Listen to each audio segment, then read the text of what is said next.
Hello my dear friend, स्वागत है आप सभी का टारगेट सिविल सर्विसेज प्लेटफॉर्म पे। सो फ्रेंड, आज हम बात करेंगे सेट नंबर 22 की। ठीक है, इससे पहले क्या है, हम सेट नंबर 23 बना चुके हैं, जिसकी लिंक आपको डिस्क्रिप्शन बॉक्स में मिल जाएगी। यूपी ट्रिपल एस सी पेट एग्जामिनेशन के लिए वेरी इंपॉर्टेंट है 2021, जिसमें आपके जीके एवं जीएस के क्वेश्चन शामिल हैं।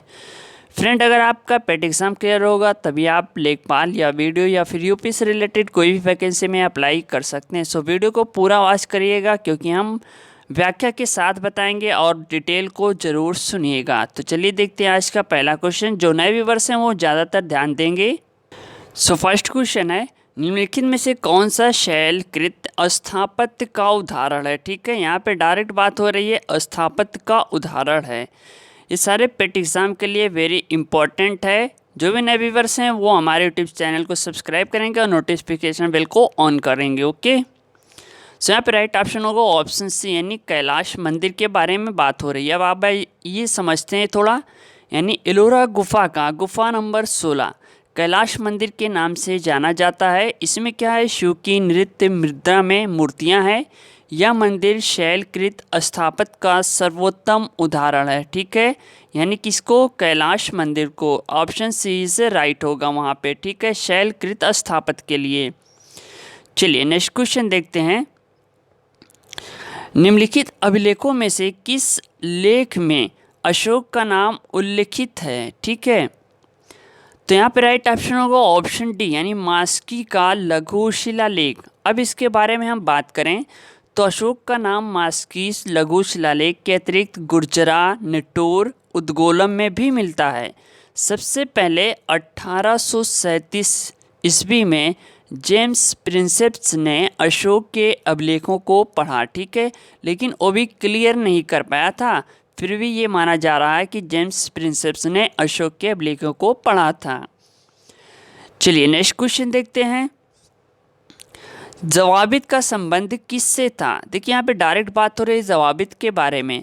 सो राइट ऑप्शन होगा ऑप्शन है, यानी राज्य कानून से। अब आइए आप समझ लेते हैं हम इसको, कि जवाबित का आशय राज्य के कानून यानी लॉ ऑफ स्टेट से है।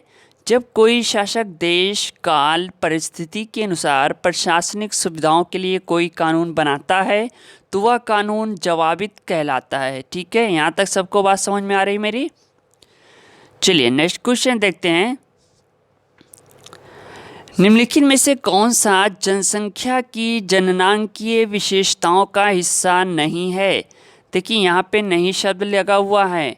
सबसे पहले तो काम ये करिएगा, क्वेश्चन को काफ़ी डिटेल में और काफ़ी गहराई से पढ़िएगा, उसके बाद आंसर दीजिएगा। ओके, सो यहाँ पे राइट ऑप्शन होगा ऑप्शन सी, यानी रहन सहन का स्तर, ये इसका हिस्सा नहीं है। ग्रामीण, शहरी जनसंख्या, जनसंख्या का घनत्व और लिंगानुपात आदि जनसंख्या के जननांकीय विशेषताओं का हिस्सा है। ठीक है, लेकिन यहाँ पे रहन सहन का जो स्तर है ये इसका हिस्सा नहीं है। ओके, चलिए नेक्स्ट क्वेश्चन देखते हैं।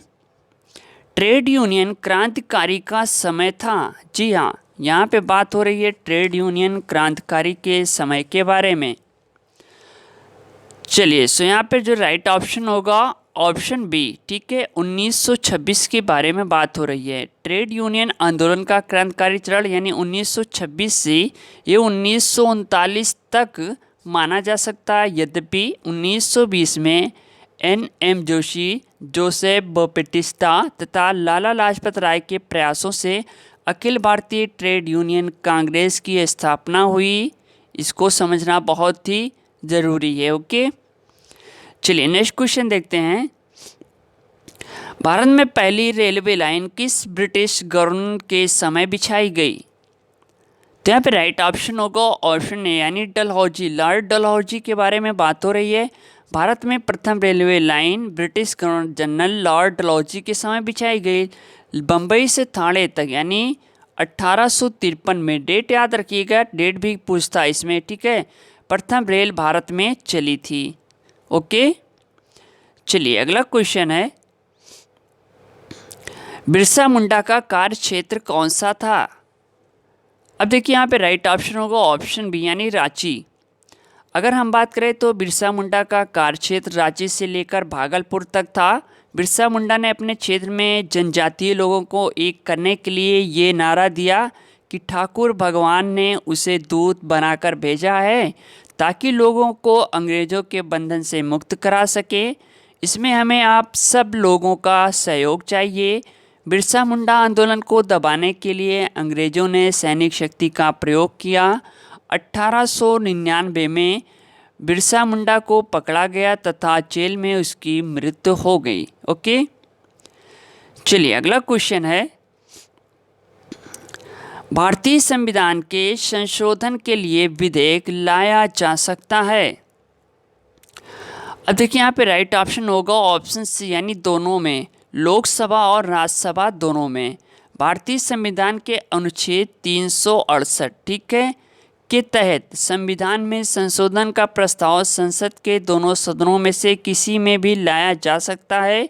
केवल धन तथा वित्त विधेयक के लिए ये प्रतिबंध है कि वे प्रथम लोकसभा में ही प्रस्तुत किए जाएंगे, धन और वित्त विधेयकों के। चलिए अगला क्वेश्चन है, निम्नलिखित में से कौन सा महाद्वीप क्षेत्रफल के हिसाब से सबसे बड़ा है। देखिए यहाँ क्षेत्रफल के हिसाब के बारे में बात हो रही है।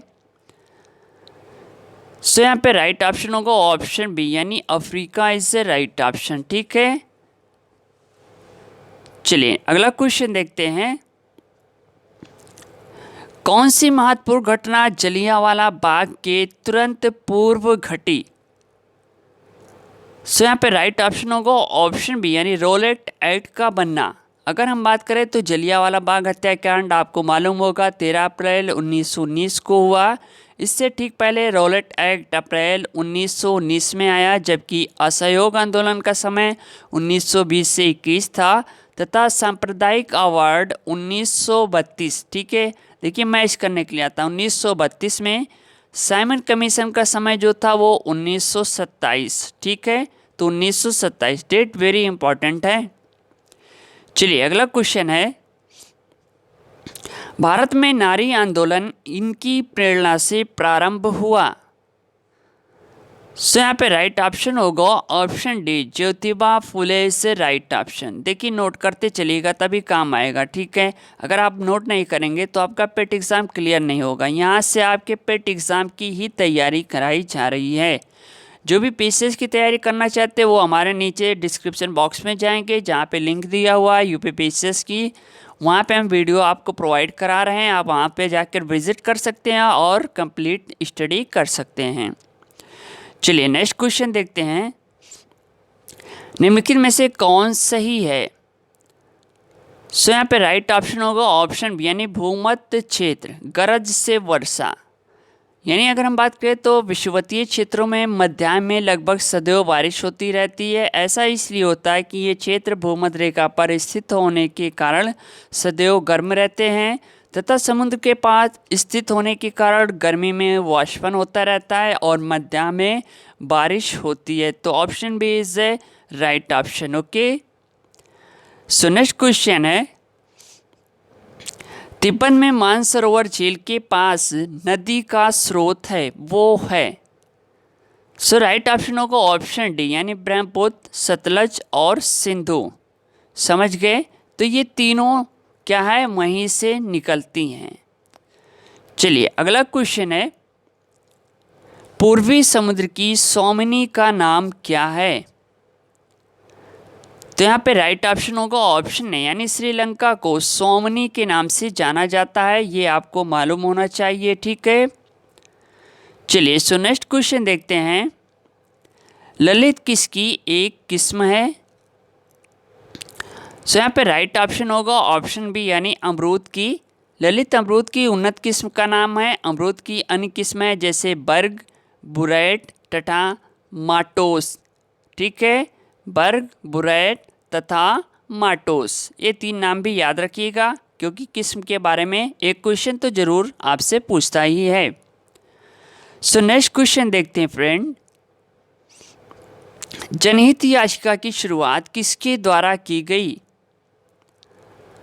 तो यहाँ पे राइट ऑप्शन होगा ऑप्शन सी, न्यायिक पहल द्वारा। ध्यान से सुनिएगा, जनहित याचिका की शुरुआत न्यायिक पहल के द्वारा की गई। न्यायाधीशों के स्थानांतरण के मामले में अपने ऐतिहासिक फैसले में उच्चतम न्यायालय के 7 न्यायाधीशों वाली संविधान पीठ ने निर्णय किया कि जनता का कोई भी व्यक्ति, भले ही उसका वाद से सीधा संबंध ना हो पर उसमें उसकी पर्याप्त रुचि हो, अनुच्छेद 226 डेट ये याद रखिएगा के अधीन उच्च न्यायालय गुहार कर सकता है अथवा मूल अधिकारों के उल्लंघन के मामले में उन व्यक्तियों की शिकायतों को दूर कराने के लिए जो गरीबी, लाचारी या असमर्थता या सामाजिक एवं आर्थिक विपन्नता के कारण न्यायालय का दौर नहीं खटखटा सकते, उच्चतम न्यायालय में फरियाद कर सकते हैं। ठीक है, चलिए सो नेक्स्ट क्वेश्चन है, मृदा अपरदन रोका जा सकता है? चलिए फ्रेंड, इसका राइट ऑप्शन बताइए कौन सा होगा। सो यहाँ पे राइट ऑप्शन है ऑप्शन सी, वनारोपण द्वारा। सभी को मालूम होगा, जितने लोगों को मालूम होगा कमेंट बॉक्स में हमें यस लिख के बताएंगे। ये भी बताएंगे कितने क्वेश्चन आपके सही हो रहे हैं। ठीक है, तो क्वेश्चन का लेवल हम और भी हाई कर दें। ओके, चलिए नेक्स्ट क्वेश्चन है, भारत का प्रथम उर्वरक संयंत्र कहाँ लगा था? तो यहाँ पे राइट ऑप्शन होगा ऑप्शन बी यानी सिंदरी में। देखिए इस टाइप के क्वेश्चन पूछेंगे। भारत का प्रथम उर्वरक संयंत्र सिंदरी झारखंड में लगाया गया था। ठीक है, ये कहाँ पे स्थित है? झारखंड में। ओके, चलिए सो नेक्स्ट क्वेश्चन है, 1 रुपये के नोट पर किसके हस्ताक्षर होते हैं? सो यहाँ पे राइट ऑप्शन होगा ऑप्शन यानी वित्त मंत्रालय के सचिव।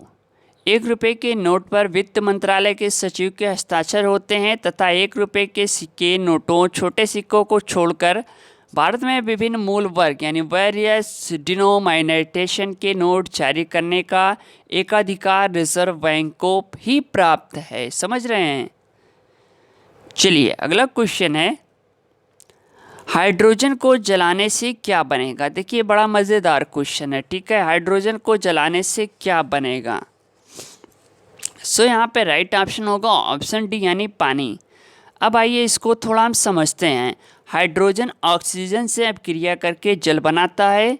यह अपक्रिया विस्फोट के साथ होती है जिससे बहुत अधिक मात्रा में ऊष्मा उत्पन्न होती है।